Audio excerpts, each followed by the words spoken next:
And I'm going to set the recording while I remember. Perfect. Thank you. Oh, Michelle, you got in. Good. Got him. That's Okay, why great. I have all those MCAS ones, because I, as the teacher that was writing the ELA plans for the team, was responsible for getting the passages copied and done for everybody. Another thing I feel like that's So really good too. It's just like giving them those questions. They know what an MCAS question looks like. They're not like intimidated Well, by yeah, it when they break exactly. it down. Last year, I started putting them on Elastic because it looks very similar to the platform that the Department of Ed uses for MCAS. So I have some of them.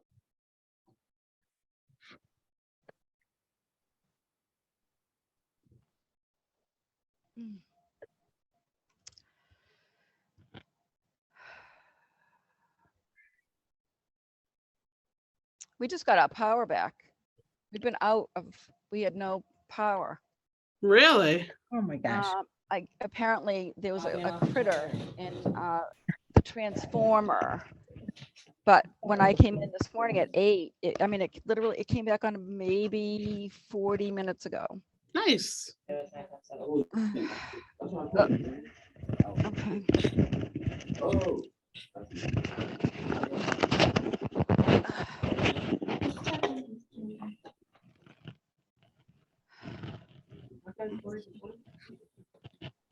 Okay, we have Missy, we have Katie. What is it?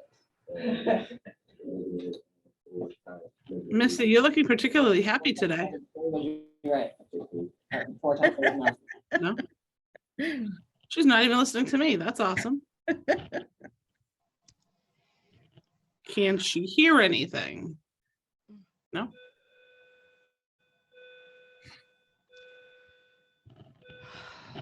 Well, this is fun. All right, 1, 2, 3, 4, 5, 6. Okay.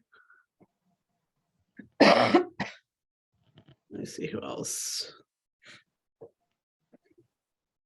Oh, Tiffany just texted me. She's joining late. She's got ST math. So who else was? Danielle said she was going to make it. Lee was a maybe. Okay. All right. So Meg, if you want to start, I know we're recording, Sure. I'll just share out the recording. Give a little bit of background. So on here we have, well, my coaches range from elementary to middle. We have a mix of them on the line with us. Meg, so there's a error in our communication, and Meg was able to reschedule for us today, so I'm very happy we can still get a presentation in before break. I am all set up. You guys will start receiving emails that's going to invite you to the IM website, so you'll have full access to the curriculum and that you can start playing with, and you can invite your teachers to kind of look at things as well, to kind of get comfort. And then I will book the follow-up with Meg either in January, beginning of February, so that we can have teacher questions for her from that point on. But today will just be an overview of what Kendall Hunt Publishing has to offer in partnership with Illustrative Math. Does that sum it up, Meg? That sounds wonderful, Kate. I need you to go with me on all of my productions here. My next life. Your next life. Yeah, we'll team up. Well, thank you all for being here and taking this time to kind of get this overview of IM. I'm excited to share this information with you because I really feel that the curriculum is moving classrooms in the right direction. Myself personally, I was a classroom teacher for 16 years, then a independent consultant in elementary math, working with another publishing company and also schools all around elementary math and practices in their classrooms. And then I've been with Kendall Hunt for the last 10 years in sales and their K-5 elementary math content specialist. So I bring a lot of points of view to my position here, and I like to share all of that with you. So illustrative mathematics is a partnership with Kendall Hunt, which is kind of a unique point of view because we have gotten accustomed to traditional publications where the author team hands over the content and then the publisher can print and create it digital and do things to bring it to classrooms. In this particular partnership, IM is still at the helm of the content and how it is shared with you all in districts. So we work in collaboration with them. It has really been a wonderful relationship for us because Kendall Hunt is at its foundation, we publish K-12 math, science, and gifted curriculum in the inquiry-based foundation, in student-centered materials. So we really do have a common mission together, and therefore our relationship in working together and bringing this curriculum to classrooms has been very collaborative and informative. I appreciate learning from them and vice versa. We have a great time together. So when we look at the illustrative mathematics curriculum, it originates from really wanting to build a curriculum that is good for all student learners. And so from that position, it's a problem-based curriculum, it's research-based, and really in its foundation about how students learn mathematics and how to apply that instruction so that every student and every lesson helps students reach those learning targets and goals that they have. And so from that, when we look at these ideas, these belief statements are really about how IM tackles designing their curriculum and writing the curriculum. They look at each of these belief statements, and it does play a role in the lessons as you look at them. You will see these opportunities that are present in each lesson so that all students really have a more cohesive and accessible high quality curriculum. When we look at where the curriculum came from and how it originated, Dr. Bill McCollum was one of the writers of the Common Core State Standards for Mathematics. And in doing that, when those standards first came out, a lot of the questions that arose from classroom teachers were, okay, these standards are great, but what does it look like in my classroom? How do I address it when I've got first graders sitting in front of me and I don't know if that's the standard or not? So he and a group from that writing committee came up with tasks that were specifically aligned to every standard and math practice, and they published them for free on the internet. Well, at that point, teachers then had access to them and were very excited to have those tools. And because of that, there was then some, kind of a groundswell of encouragement, if you will, to write a curriculum to support, to have more of those tasks to be used every day across the whole year. So Dr. Bill McCollum gathered a team of educators and scientists and teachers to create this curriculum. And in doing that, they started with the middle school. In the middle school, back about probably 8 years ago is when they started the writing, was probably the most needed content grade band area for some standard support. So they started with that. They rolled it out as a beta pilot, an alpha pilot and a beta pilot. So it has been field tested.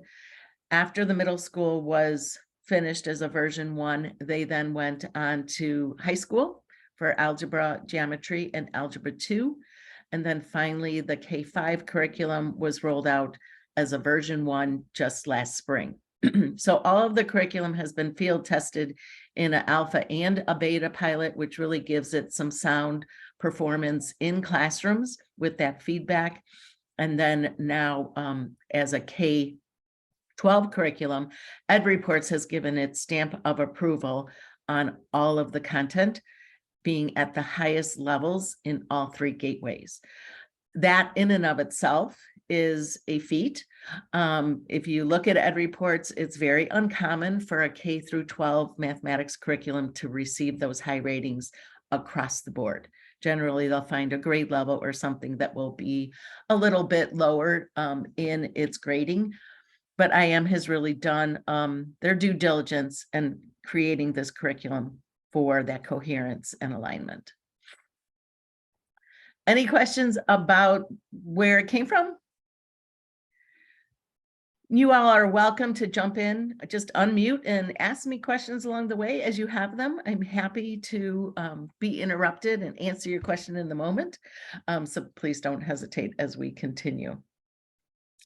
So the IM curriculum is a problem-based curriculum. And from that point of view, students are involved in conversations. They are involved in solving the math problems throughout the whole lesson day. And in doing this and spending their time working carefully on these problems, they are having conversations, they are weighing different points of view on strategies and how to approach a problem. And in this fashion, IM has also created an opportunity for accessibility.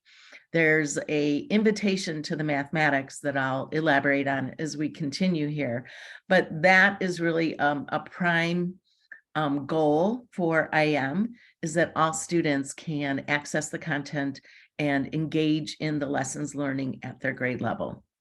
As teachers, this problem-based curriculum is teacher facilitated, and teachers are supported with guidance in the teacher guide information to really help students get a good start to the lesson.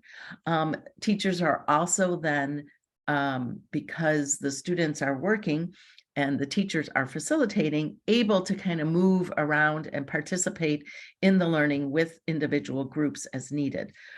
Observations can be made, questions can be asked, and a lot of great information can be gathered by the classroom teacher to support student learning.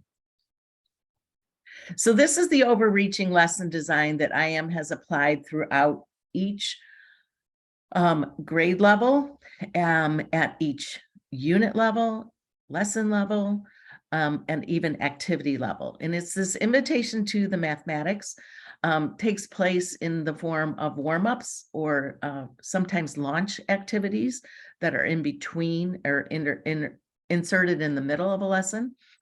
Then the deep study of concepts and procedures. And this is going to be, when we look at a lesson, the rich activities that the students are involved in each lesson. And finally, the consolidating and applying.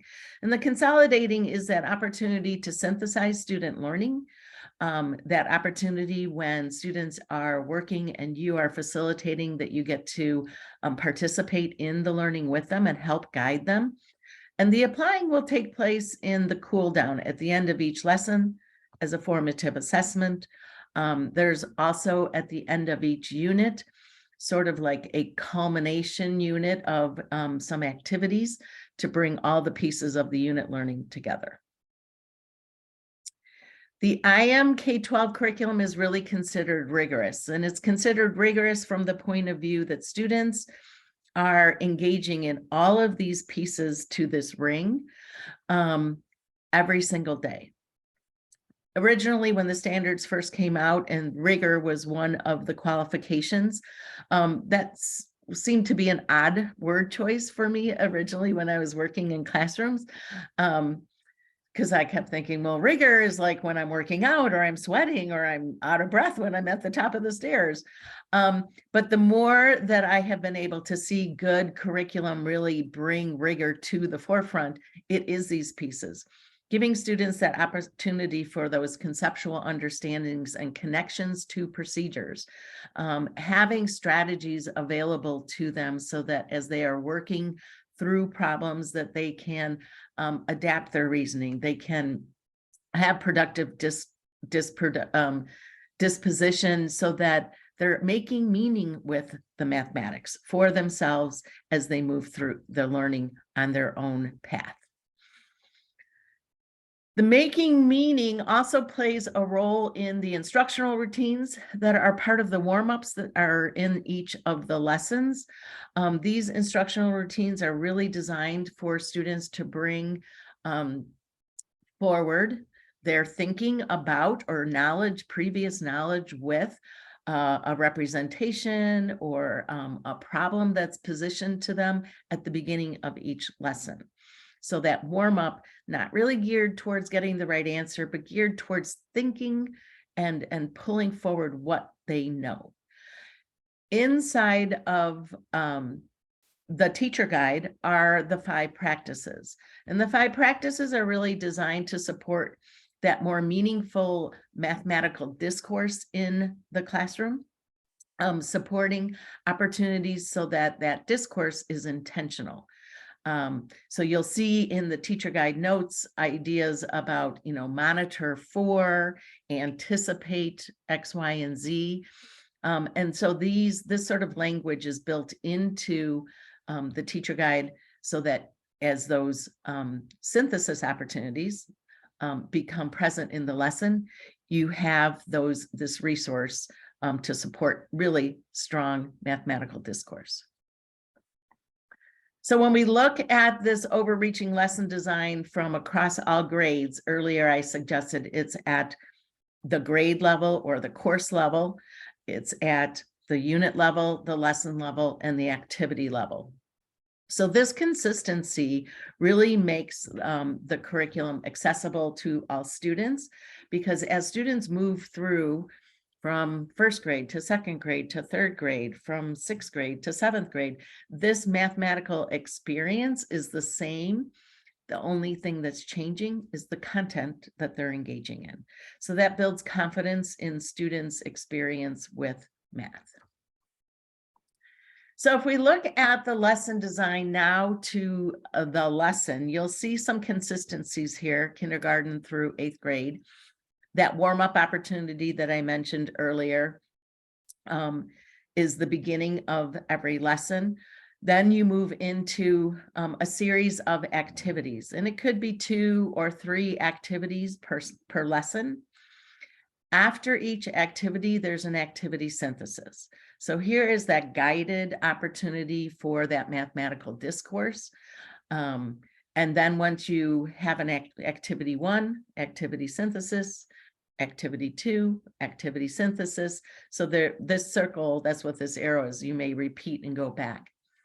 When we go to look at the lesson, what I want to note, and I'll highlight it here again, is as the students move through the activities in a lesson, each activity gets incrementally more complex. So you really can see that building upon the learning inside each of the activities in a lesson. At the end of the lesson, there's a lesson synthesis, sort of that summary opportunity to go back, revisit the learning targets and goals, create opportunity for clarifying misconceptions, but also get students to recognize, what we learned and what they can do. Each lesson ends with a cool down. That's that formative assessment piece.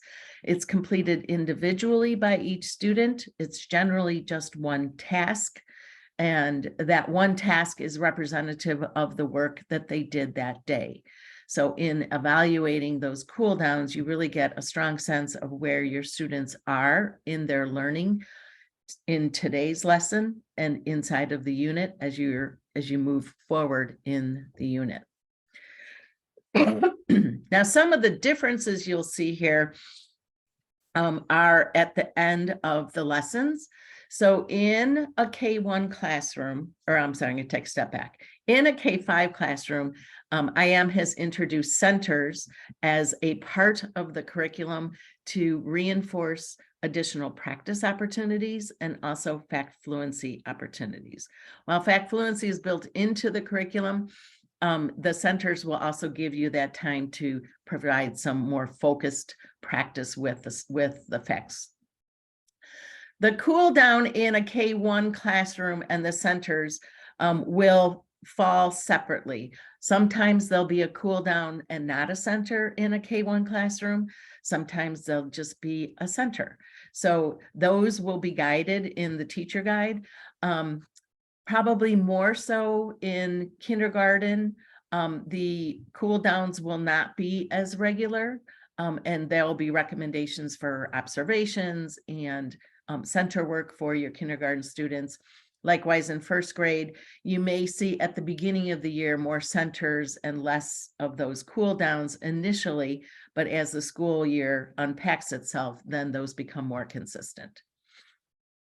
In a 2-5 classroom, centers are outside of that 60-minute block.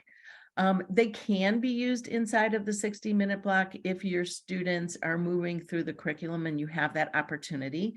Centers are generally designed to be a 10 to 15-minute practice opportunity, so not a huge chunk of time. But in a 2-5 classroom, the centers have been pulled out just to give some flexibility for implementation. Classrooms across the nation are not the same at the upper elementary. Some schools are smaller, and so they have maybe a departmentalized situation. So in order to accommodate that variety, the centers are a little bit more flexible. They're still strongly recommended to be implemented because it is that other additional practice opportunity that students really need. In a 6-8 classroom, it's a 45-minute block, and there are not the centers in that capacity. So it fits into a middle school schedule better. Questions about the schedule or this lesson design piece? You'll see when you start to explore it, we're going to look at the website as well, that it's really nicely organized and it really unpacks itself very, very smoothly. So a little bit more on the centers. The centers are also staged. So you'll see here in this example from it's a grade 3 center, that the stages are aligned to standards. And so you'll see that the standards are changing from stage to stage. So that gives an opportunity for differentiation using the centers as that tool. In the past, teachers have always been looking for good resources for differentiating their students, but then it has required you to go outside of the curriculum and find it on your own. That becomes a real challenge. IM has really provided it within the content of the curriculum and easy to navigate so that it's appropriate for the students' needs in the moment of the learning that they need. So the centers, for example, I could be assigned, it could say in the teacher guide that we're doing stage 2, but I have a small pocket of students that I can use this exact same center and give them stage 1. The rules change a little bit, but everybody's doing the same center. It's just really targeting their particular needs. Likewise, I could go up and use stage 3 with this center if I have some students who just need a little bit more challenge in the moment. So just to sort of summarize, if we come back to this overreaching lesson design, one of the other pieces, if you follow Illustrative Mathematics online, illustrativemathematics.org, go to their blog sites. They have lots of really, really terrific articles that are very informing. But this lesson design is really around being culturally responsive.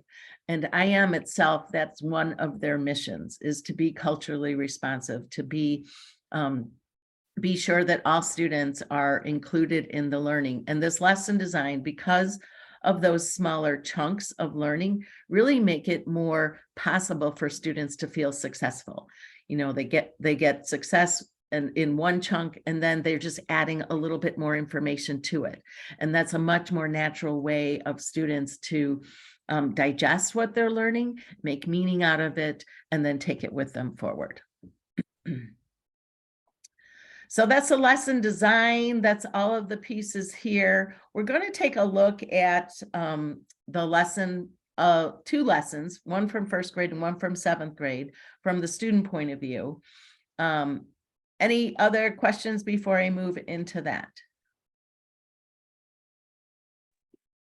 Could you give any examples? I know you've talked about the rigor of the lessons and the access for everybody with the culturally responsive. Could you give any specific examples of how if there are built-in scaffolds for, say, your multilingual learners or the different learning needs? So those are built into each lesson, into the teacher guide. They're built in. There's English language learner recommendations and struggling learner recommendations. The English language learner recommendations are all about math language routines. So those will be selected appropriately for the particular lesson, and they will vary. Likewise, for your struggling learners, those recommendations are coming from cognitive functioning skills and will be recommendations that you can impart in the lesson. They're at point of use, which makes them nice to have, because some students, you might not recognize something prior to your instruction. And this way, if you do recognize something, you have some tools in front of you.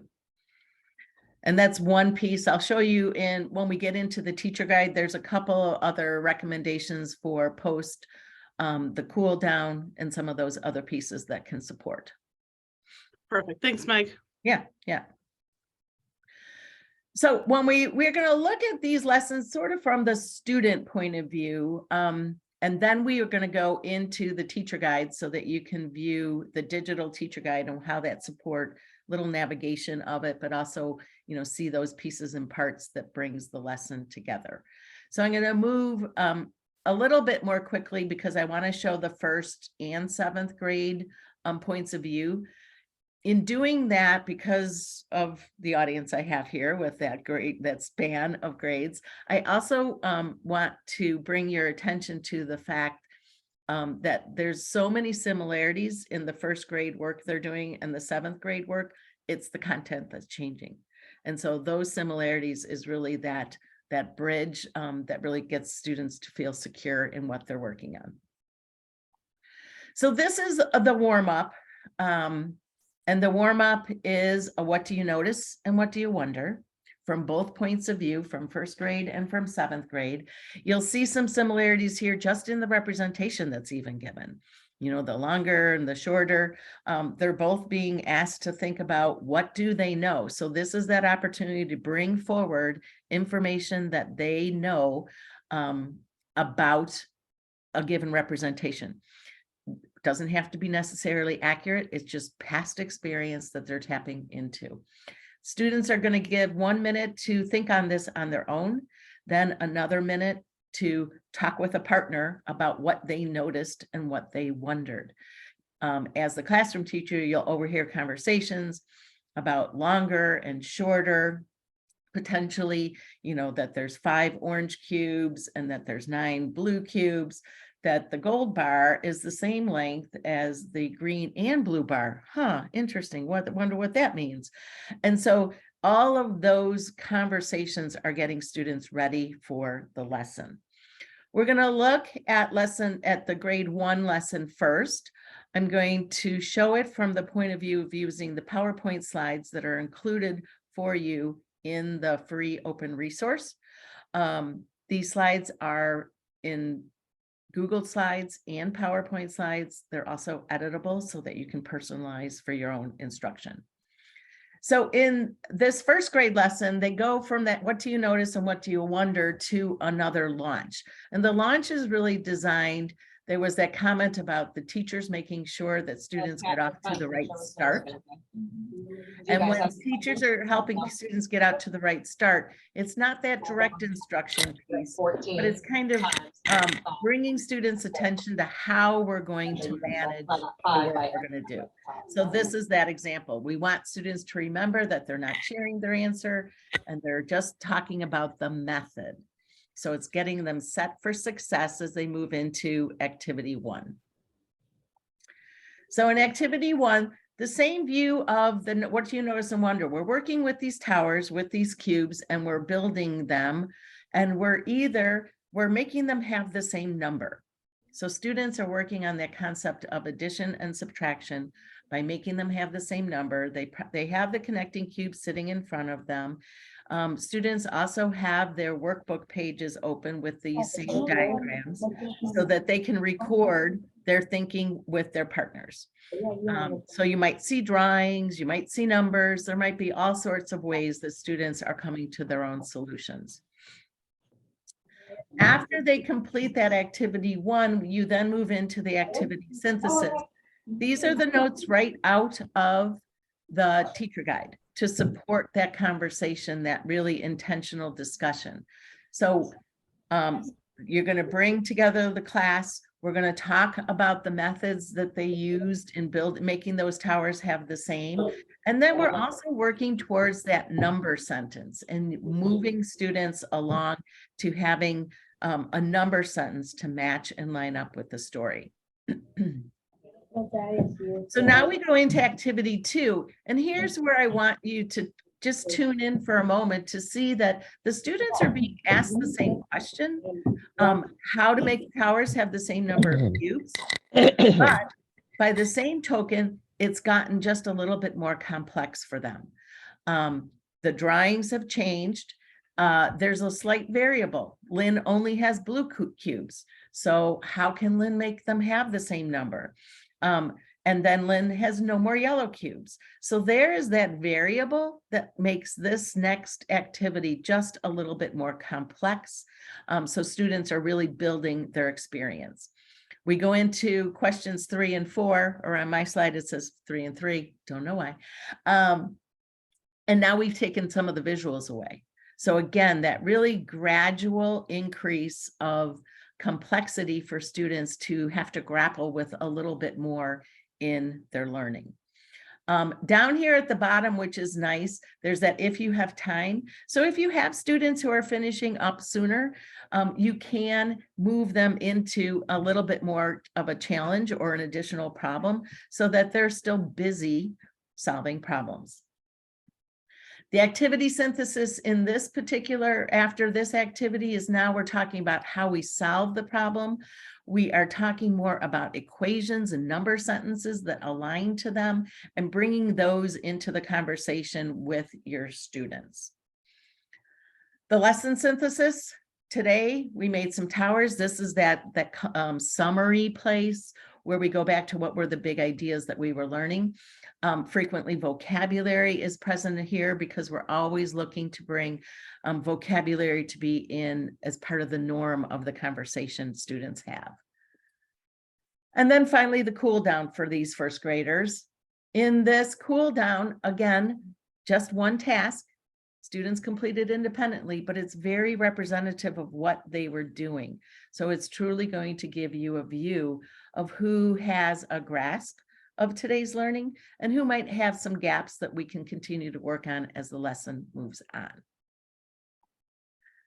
Questions about grade 1? I'm going to show grade 7 real quick here too. So if we go back to our warm-up, just to quick revisit, the grade 7 warm-up had to do with these tape diagrams. So students are thinking this through, talking it over with a partner. And then again, there's a launch for this activity. Oh, I'm missing a slide. So there's a launch in this activity. I'm going to fill you in the gaps, where then we go from that, what do you notice and what do you wonder, to asking students the question of what does it mean to walk a distance and then walk a half a distance. And in doing that, students are going to have, maybe in their classroom, they're going to walk along a whiteboard, walk to the end of the whiteboard and half again. What does that look like and what does that mean? And that is kind of setting them up for success. Kate, you had a question? Yeah, sorry, Meg, I didn't capitalize on it before you moved on to 7th grade. Sure. Can you just clarify for the grade 1? So those were, I know you said they were out of the teacher's book. Is that also indicative of what the first graders would have in front of them as a document? Yep. So, I mean, to me, that struck me as very language heavy. Would it be that intense on the page? It will be more spread out on the page. And you can look at those views when you guys get into your exploring. Those would be the PDF views of the student materials. Okay, and but you did say they were editable. Is that a word? Yes, yes. So that you could structure them into separate slides if you wanted and make those adjustments. I am just posted a blog post on second grade story problems, and it addressed that question about that language, appearance of heavy language in Okay. first and second grade. And they just really did a nice job of talking through how to work around the language that you might think is a barrier for students and how you can overcome that with using the content as it is. Okay, and then as a follow-up question, as we go into the 7th grade, Yeah. I appreciate and respect the similarities with the visuals because they're trying to have that cohesiveness. What implications would that have if we try to roll out K through 8? So now we're talking about some 6th, 7th, and 8th grade students that don't have the background from elementary. What type of struggle would we be anticipating for those students? So I haven't heard a lot of feedback around having struggles with students when implementing the full grade levels. Okay. And most of my schools have done K5, K8. Only a handful have done a K12. So Okay. mostly a K8 in that big band. The unit 1 of every unit is sort of that invitation to the mathematics. So the whole of unit 1 sets up the norms for how we're working in groups. It sets up experience with the routines and revisiting the math language routines and some of the other instructional routines. And so I think some of that can be overcome in that unit 1 with getting those experiences. Unit 1, you'll find that there's mathematics in it, but it might not be top priority grade level mathematics in unit 1 in order to ease students in order to get them comfortable with the routines and with the lesson structure. Okay, thank you. I hope that helps. But yeah, I haven't really heard, and I've heard a lot of other feedback over the years, and I haven't heard that one come up as an issue. So the half again is much. Somehow I've lost one of my, because I'm going to go, one of these are out of order. So then we go to activity 1, and the half again is much. So they did that warm up, that launch, and then they go in, and now they're going to do some problems around that idea. Completing the table, using the table to support their ideas about the initial distance and what would half again as much be. And so students have this in their student workbook so that they can work on it with their partners and come to some conclusions. They might be doing some demonstrations. They might be standing up and moving around. All great opportunities to get the concept in place. Questions number 2 for this activity, 2 and 3 continue on this, but now we're talking about total distance. And so we're sort of moving the continuum of what students are doing with the math and then putting them into equations. So this comes from Unit 4, Lesson 4. Students are, you're probably December, January of the school year in 7th grade. So you're really grasping and have had previous experience with these ratios and these tape diagrams. The tape diagrams actually are used all the way back into like 1st and 2nd grade as well. So students really have a strong concept of using this tool. So the activity synthesis, again, same lesson unpacking, just the content's different. These are the questions that are provided by the teacher guide. We're talking about equations being equivalent, things that are the same or different about the equations, making some reasonings around how the equations look and what they mean, what they represent. Great opportunity for those clarifications of any misconceptions, but also for students to really hone into what they're doing and what the representations mean and reflect. They then grow to activity 2. So again, look at how activity 2 is asking very similarly to work on the same ideas, but now we're applying it to these story problems, and we're equating the story problems with the representations. Students are going to weigh back and forth between the representations A, B, C, and D, and which one matches up, which one lines up to it. It's a great opportunity for students to weigh, and as you are walking around the room and listening to their conversations, their reasoning for why is C this answer and why is it not the other ones. They continue with problem number 2, and they're going to, for each diagram now, write an equation. So it goes from a story problem to a diagram to an equation. Really nice gradual work with students applying what they know as they continue to develop what they understand about these tape diagrams and ratios. Finally, they're going to write a story of one of the diagrams. And so now they're going back and they're putting it into real life context of how to make meaning for the equations that they've created. This activity synthesis, again, the questions right in the teacher guide to guide this very intentional conversation, really just, honing in on the numbers in the descriptions, the numbers in the equations, how does the equation relate to the numbers? Very great, deep, rich questions to clarify students' understanding and help them make meaning. There are sometimes optional activities that are present in the IM curriculum. This is one of them. So if by activity 1 and activity 2, you feel your students are pretty secure, you don't have to complete this activity. If you feel like the whole class would benefit by one more additional activity on this same topic, then you have this at your fingertips. I also view this as an opportunity if I just have a handful of students that I would like to provide more experience with, maybe I can do this with them in a small group and we can just complete this activity. Again, very specific to the learning students are doing and targeted to support that additional practice on these concepts and skills. The lesson synthesis, the summary of what we did, this is what we were working on this whole lesson, a focus again on the vocabulary, clarifying misconceptions, getting those pieces out so that all students are ready to move forward to the cool down.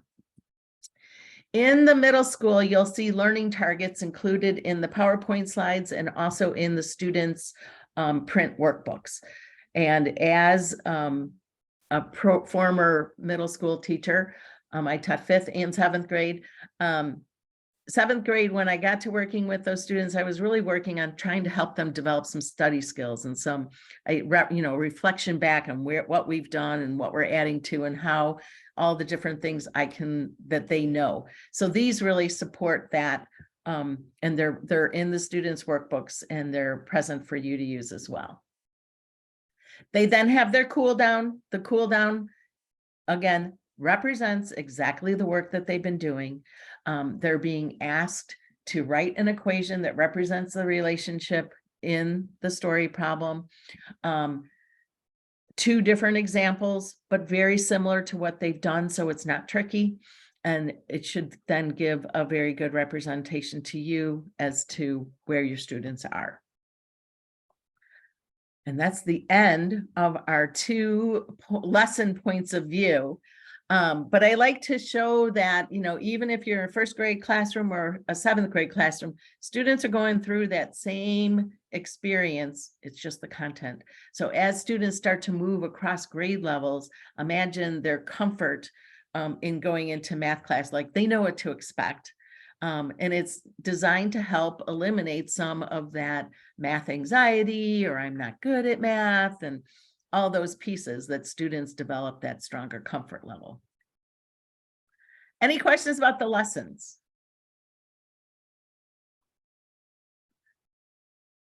I'm going to go into the website and we're going to walk through a little bit, so I can show you what it looks like, where the content comes from.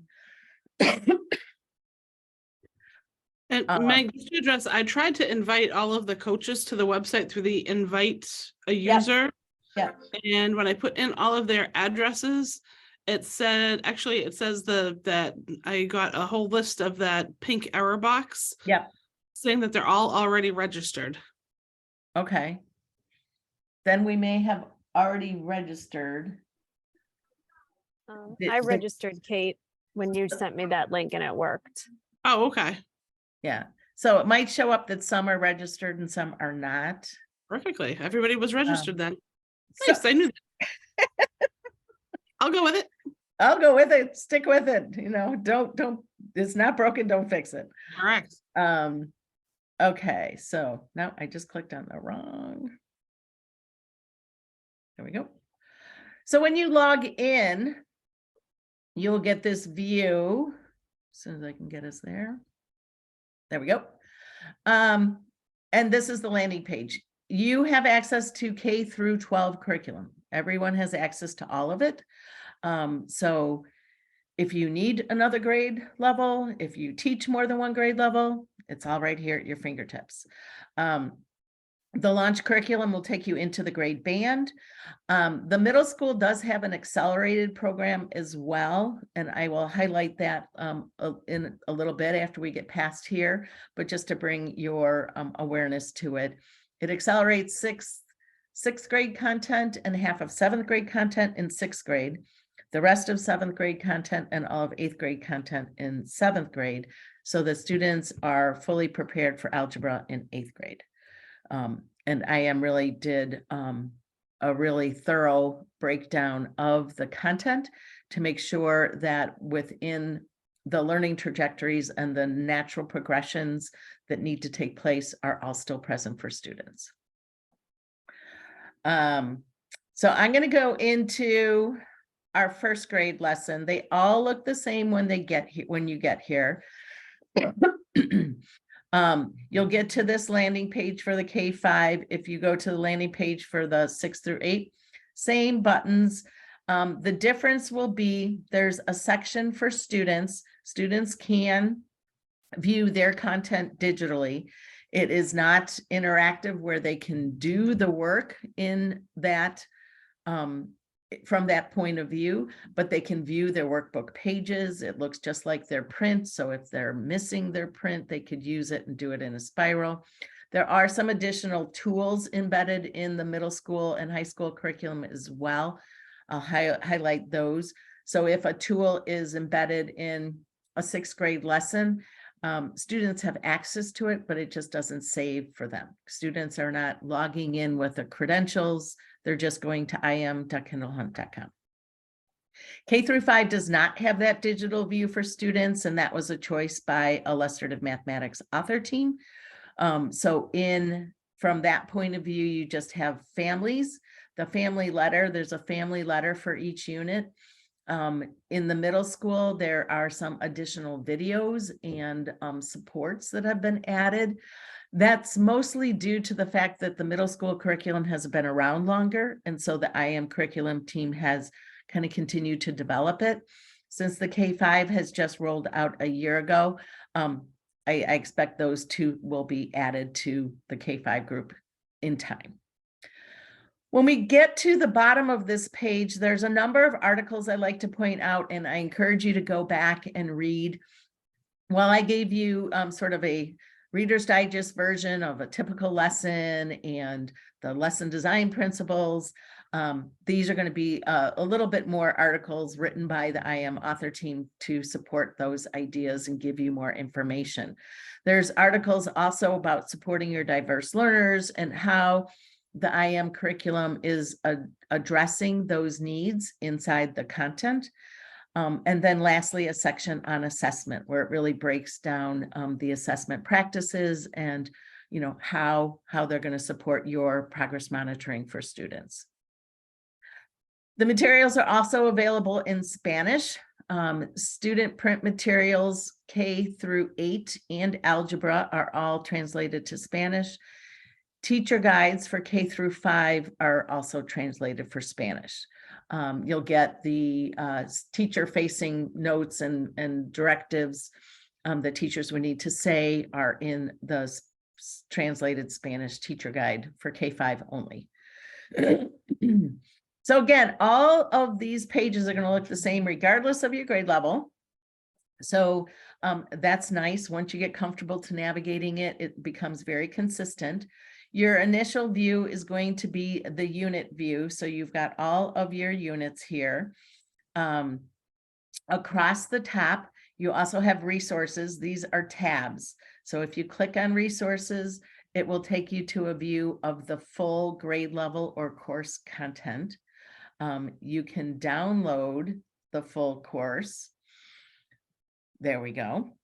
I'm not going to do it because it takes quite a bit of time to get a whole grade load downloaded, but you do have PDFs and Word documents, and the Word documents are all editable so that you can make those adjustments for students as you need. In the K-5 view, you're also going to have your centers tab. Here is going to be all the centers that are used in grade 1, because that's where we're at. But I want to point out that many of the centers have grade levels around them, K1, 1 to 4, 1 to 3. All of the centers are used multiple times in a grade level for those couple of different stages, and also over grade levels. So the Can You Draw It, you will see in first grade all the way through 5th grade as a center option. This gives students previous experience with the center. So when you're introducing the stage 5 in a 5th grade classroom, students are going to have had previous practice with Can You Draw It? Again, the rules are just going to be tweaked to support their grade level and their practice. But if I go into and I click on the colored bar for the center, I get an overview. I get the Blackline Masters for the center. The narrative is a piece that is throughout the curriculum and just gives you that information behind the particular either lesson, unit, center, you name it. And then the actual center, if I click on that tab, will give me the center directions. I'm having a little slowness here. There we go. So now in this view, I can see all of the directives for each stage. The standards are assigned to each stage. The materials are listed, the narrative, and any additional information that you need. So in this case, stage 1 is a grade level 1 standard. Stage 2 is a grade level 2 standard. Stage 3 is a grade 3 standard. And you'll see that the materials that are being used are sort of being adjusted as they move through each grade level to increase what how students are interacting. And this one actually has 7 stages. So you really get a lot of opportunities over time to use this one center over and over and over again. So if we go back out to our grade 1, the last piece I want to point out over here is the course guide. If you go into the course guide, you will see the pacing guide, the scope and sequence, alignments to the standards are all outlined in there. There's also a dependency chart. Wow, got 2 calls coming at the same time. Sorry about that. You've got the dependency chart, which really gives you a view of a particular unit at a grade level and the precursory units, whether at grade level or a previous grade level that are a part of it, and also those units going forward, those connections going forward. Another nice tool for differentiation or filling gaps is to find those connected content areas to help build your students' experience. So we were looking at, we were adding unit 2. If I click on my unit 2, I then get the view of the whole unit, that narrative piece again. So each unit is broken into sections. In the middle school, there's bullets that will show sections.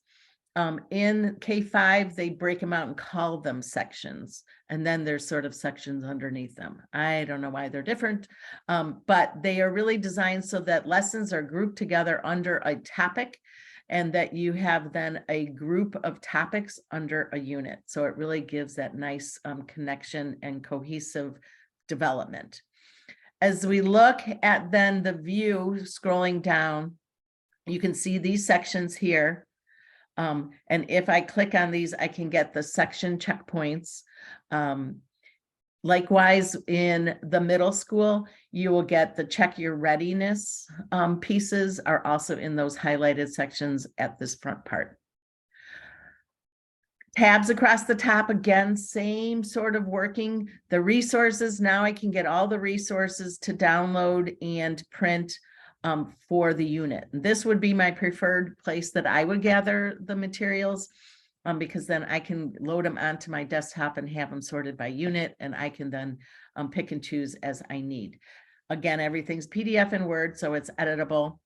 You sort of have your teacher section here at the top.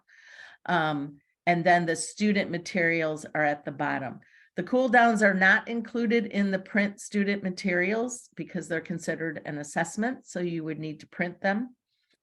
What is included in the student materials in the student workbook are these cumulative practice problems and the student task statements. The student task statements are the work that those problems they're doing in the lesson. And the practice problems are additional practice problems for homework assignment or additional practice as you see fit.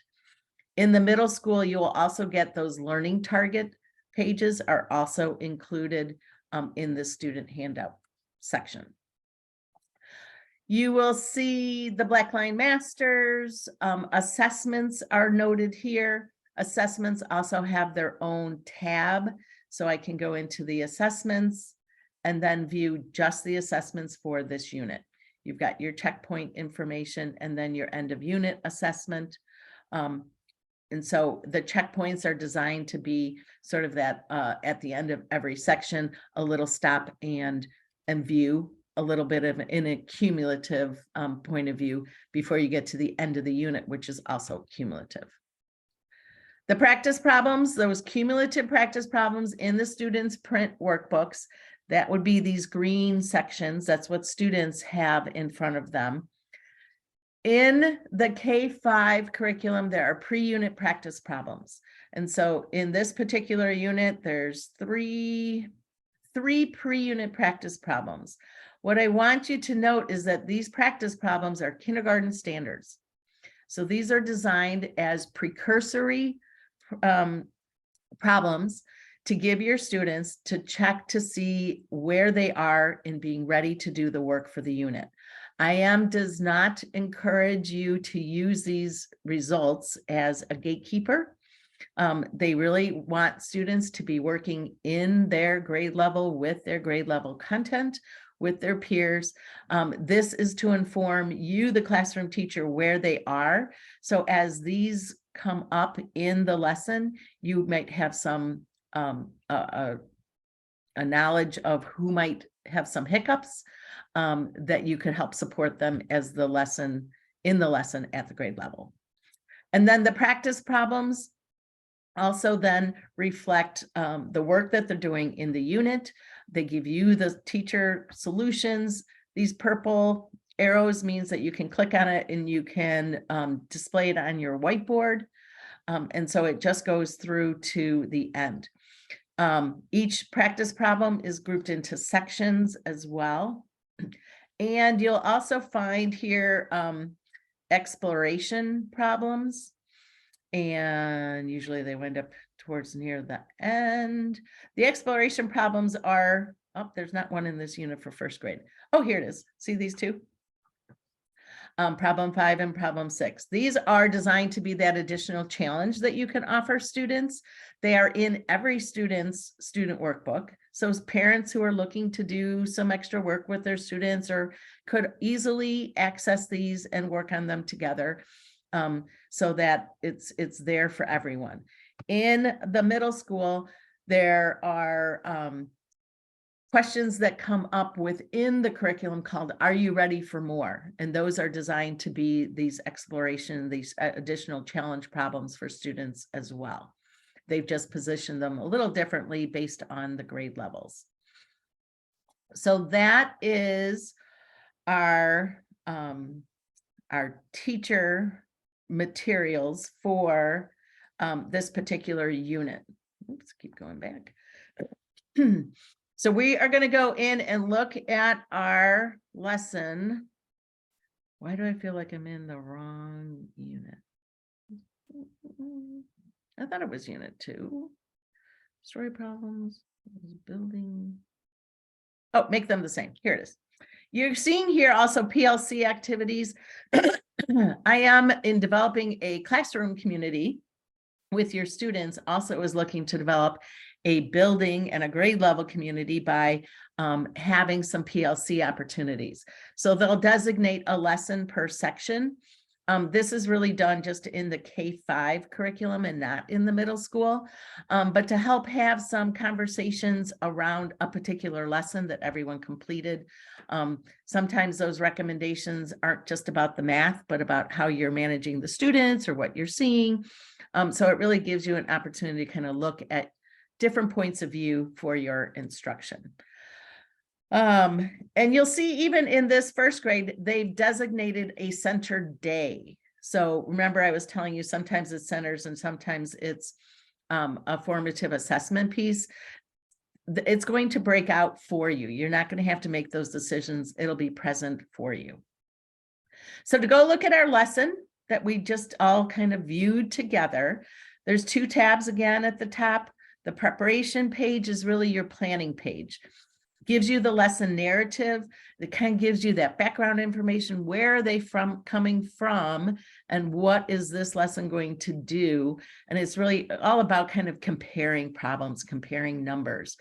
Notes that there will be some recommendations for your English language learners and students with disabilities.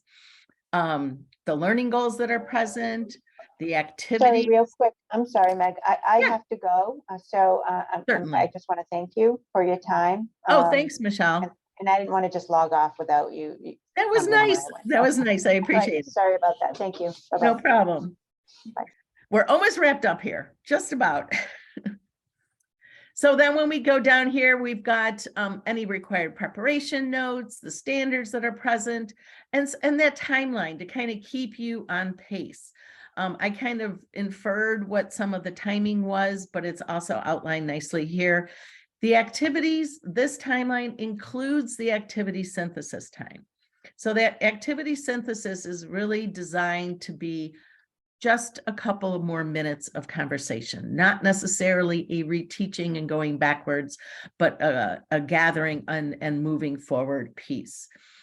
Teacher reflection questions, and then now I can also print each item for this lesson just from this view and get my slides. And so all the slides are present that you can download for yourself. We go to the lesson where we're going to implement the lesson. And this I can use as my guidance. Now, if you have the print teacher guide, it's going to look very similar to this. The words are identical. It doesn't change. We've matched it all up. I like this view because it's just very clean. So as a classroom teacher, when I look at this and I'm trying to look at my guidance and get the kids moving and I'm going kind of back and forth, this really is a clean look.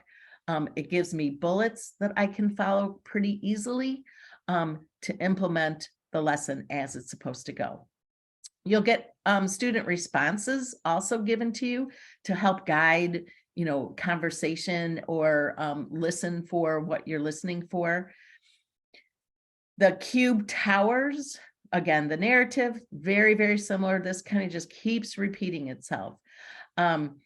Any of these that are highlighted will take you directly to those pieces. You've got your launch about, how Diego and Jada are making their towers.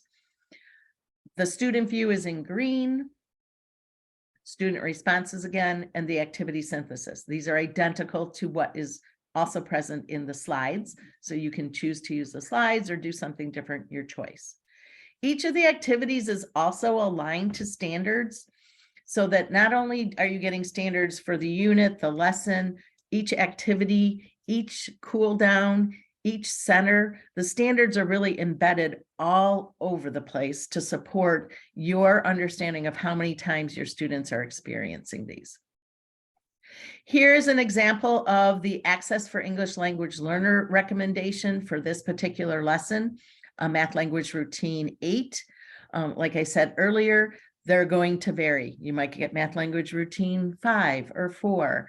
The 3 reads, there's all sorts of pieces that they embed into the instruction to support this lesson and this kind of learning.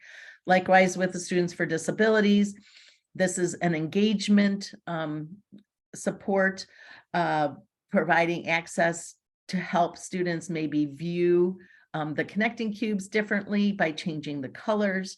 Again, things that you can do in the moment and are going to give you that support you need for your students to continue being successful in the lesson. We continue to move down. We've got the rest of the activity 2 now with that little more complicated view of what the students are engaging in and the lesson synthesis. It takes you to the cool down. It's just the same view that you had before. But now what you get here in the teacher guide is sample responses, like what students might show you, and also ideas on how to respond to student thinking. This next day support is that other place that I mentioned earlier about opportunities for differentiation or supporting students. In this case, it's saying to use, ask the students to make towers using the same cubes of a third color, and so they're giving you some recommendations there. Sometimes they'll make a recommendation for previous center and that kind of work that can support this particular math concept and skill, or even a previous lesson in a previous unit that you could go back to practice problems and pull from those. So the recommendations here are really supporting this particular piece of the learning, and it's appropriate and supported, and you're not going to hunt for it. That is the end of my lesson view. I've given you lots and lots of information. I'm going to bypass to sort of the conclusion, but I wanted to check and see if there was anything else before I leave the website. Something else you want to see or you have a question about? Is there any type of built-in fluency? The teachers have asked to have an increased emphasis on the fluency practices.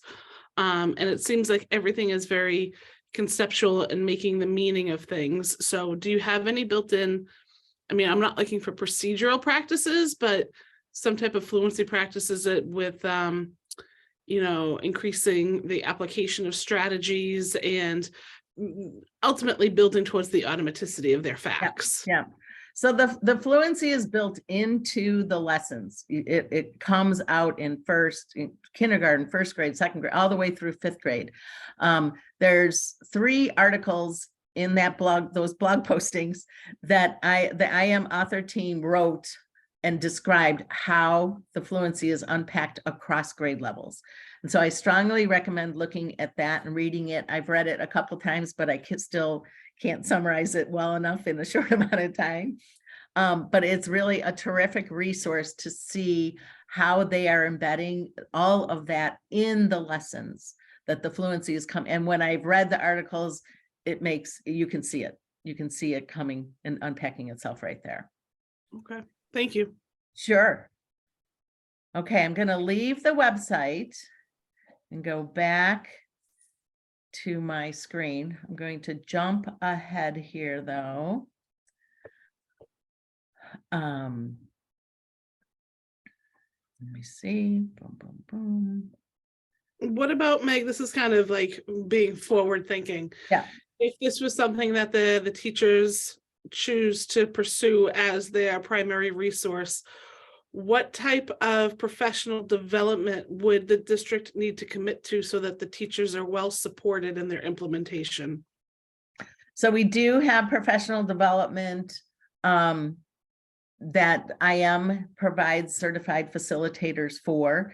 And it generally starts as a teach and learn, a 2-day kind of learning experience to kind of get those foundations for the instructional practices, for the pedagogy, for how to have that stronger mathematical discourse and how it's embedded, assessment, centers, planning.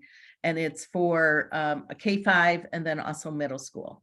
So that that's where you start. They also offer ongoing workshops throughout the year that again, you can sort of pick your topics depending on what your particular district and environment needs. And you can pick 2 or 3 over the course of the year. And IM is really designing it to be ongoing for year 1, year 2. I have schools who are in their 3rd year and are still coming back for some workshops. So it's really designed to support teachers over the long haul, not just at the front end. What So kind of, here- did you say, I'm sorry, what kind of lift do you think is needed on the teacher's end in terms of implementation? How heavy of a lift is there for the teachers? It depends on if this teacher facilitation piece is already common and practiced with ease. I think that winds up being the lift from what other buildings have told me. If they're coming from a more traditional instructional style, then that is going to be the harder piece to give up, to let the students take more control of their learning experience and the teacher facilitate it versus the teacher having more control of this is what we're doing and this is how you're going to do it. So depending on the environment that you all have there, that might be a piece that you want to front load if that's an issue. I think that's the only real, big change that seems to be a hiccup or a question that districts work through.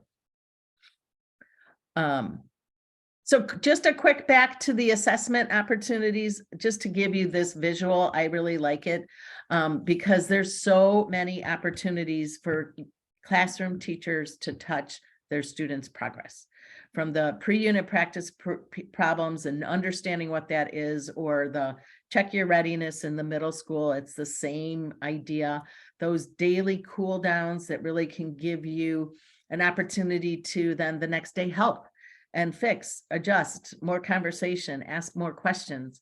All of those are going to give your students, by the time they get to the end of the unit, more likely chance that you have a higher number of students showing you success than you would if you didn't have all of those. And just from my previous experience in the classroom, that was always my biggest hiccup, was never feeling like I had enough time or information to help the students who needed it. So I'd like just to share this view. We talked about the pre-unit practice problems. This is an example of the check your readiness problems that are there. There's an A and a B, so that if you have different sections, you can give different versions. So we know our students like to talk in the hallways. Again, the end of unit assessments, you might find that there's not 25 problems in an end of the unit assessment, but the problems that the students are given are going to be rich and meaty. They're going to take some time to have to work through them. It's not going to be a one simple answer. They're really going to have to show you what they know. Likewise, in the middle school, another check your readiness example, an end of unit assessment. At times in the middle school, if the unit is particularly long, they will have a mid-unit assessment. They do not have those section checkpoint assessments like K-5 does. So the mid-unit assessment is there as that support. Another free resource is called assistments.org. I'd like to share it at this point in the conversation because IM has given us permission to share with assistments.org the practice problems and the assessments, the cool downs and the end of unit assessments. So in this capacity, teachers can assign those parts digitally to their students. Students can complete them digitally. and give, turn it in. But the teacher also gets some rich reporting data out of it that can be shared with parents and students and even at a district level. So as you're looking at implementation and what your needs are, this might be a tool that could be a benefit. This next section, I have already highlighted many of the practice problems and all those things. I do want to share with you just a quick view of the applets that are in the middle school. These applets, like I said earlier, are present for the students to use as a tool when they access their content through the im.kendallhunt website. Nice ways to help solve problems. They can't save from them, but they are available to be used. The accelerated curriculum, I mentioned it earlier. This just highlights it a little bit more specifically. Again, IM did a really terrific job of selecting the units, the lessons from each grade level that were necessary for students to be successful in 8th grade Algebra 1 as 8th graders. I highlighted the family lesson, the family letters. These letters can also be printed. You could download them and attach them to your website. They're very flexible, but they do have some really terrific information for parents as they work with you and you're adapting of the curriculum. And so lastly, what does Kendall Hunt bring to this equation? The free open resource is available. You all have your access now, so you can go and explore and use it. I've mentioned the print materials that Kendall Hunt provides. It just depends on, your position of needing print, student consumable workbooks, teacher guides, availability for Spanish. There are manipulative kits that we also provide to support all of the grade levels. And specifically in kindergarten or in K-5, there is teacher copy resource masters with centers having more Blackline masters as a result. What we've done is created a set of all the Blackline masters, the assessments, the checkpoints, any of those pieces that would need to get printed off the website, and created them as a package that you can purchase. They're in color, they're 3-hole punch. Teachers can then access them to make the copies that they need. You can sort them by unit. They're a piece that many districts have come back to me and said, okay, we really need those. So I like to highlight those. The professional learning we looked at, I talked about briefly. Here's just some diagrams of some of the topics that are available for workshops. And while the K-5 topics and the middle school topics are similar, they will of course be grade level appropriate, but it's nice to have that coherence across grade levels so that your K-8 teachers are all having similar experiences with the content and the topics and growing of their learning. I like to also point out that these are going to be workshops that are going to be rich with informing your instruction, topics around math language routines, around equity in the classroom, about how using universal design to help better your planning and instruction to support your students. So the workshops are a really nice value for that continued professional learning. And then lastly, we also have a partnership with Kiddom. If you are looking for a more digitally robust platform to interact with the IM curriculum, Kiddom is our partner.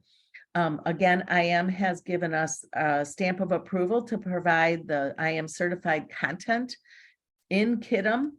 In this more robust platform, teachers have the full curriculum of their grade level, of any grade level. They can make edits to how students are responding to the content. So they how the answers are. So students could answer in audio. Students could answer using a drawing tool. You could import a graph and students can build a graph. So lots of ways to personalize and differentiate for students. Even in that capacity, I could create a version 1 and a version 2 of the same assignment. And then when I assign them out to students, I can have students groups and then send them to separate groups. When students receive their content, it comes digitally. It looks like a workbook page, nice and clean, easy workspaces, problems all still there present as they would be in the print. They get to complete the work there and also submit it to the teacher. There's a lot of built-in communication pieces in Kiddom so that students can reach out to a teacher in a text, either in class or outside of class. If the teacher said, I'm going to be online tonight and I will be available for questions. And in that same capacity, there's a lesson launch feature where teachers can view students completing work. So if I send an assignment to them in class or even the cool down assessment, I can view completion time, and I can also click on a student and view their work. Likewise, students can also send me a message when they're completing it and say, could you come over here for a minute, or something of that nature. In the end, there is a data-rich materials that get collected over and over again from students, from grade levels, from classrooms, so that you as a community get a bigger data picture. All the way down to individual students, where you can see individual standards that might be showing as weaknesses to use for making recommendations for supporting them. You can look at classrooms, grade levels. You know, why is Mrs. Jones' classroom doesn't seem to be doing as well as the rest? You know, what can we do? What's her student makeup, something of that effect. But also even from a building level, if you have multiple buildings, you get a view of what's happening there. So the Kiddom piece, if you were interested in seeing that, I can offer you a demo with the Kiddom folks, because they can navigate all these new features better and faster than I can. And so if this would be of interest, we could come back for a 30-minute demo with them, just so that you could view the content. But I just like to give you options for your implementation as you look at the current curriculum and you're considering IM to be your choice. You know, then the next question becomes, well, how are we going to implement it? What's available and all those pieces? Every district is different. I don't know that I have everybody doing the exact same thing, which is good. We're unique and individuals. And that's the end. Thank you very much for all of this time. I'm glad we got to record it so that everybody gets to see all of what's available. It's a little harder with that balance of 1st and 7th grade, but I think for coach's point of view, I hope it was of value. No, I appreciate your time, Meg. I know some of the coaches were able to squeeze in. That's why they're bouncing out a little earlier for the reschedule. And a couple of them have reached out and they're planning on watching the recording. So Perfect. I anticipate, you know, if they have questions, we'll be reaching out to you. For those of you that are watching the recording, you know, we'll share answers to questions on the pilot document that's on the website. I've been updating that so that everything, you know, all ed reports are there. Questions as we're coming up with them with other resources, we keep that up to date. But I know I still have Jen, Katie, and Tiff. Do any of you guys have any questions for Meg while we have her?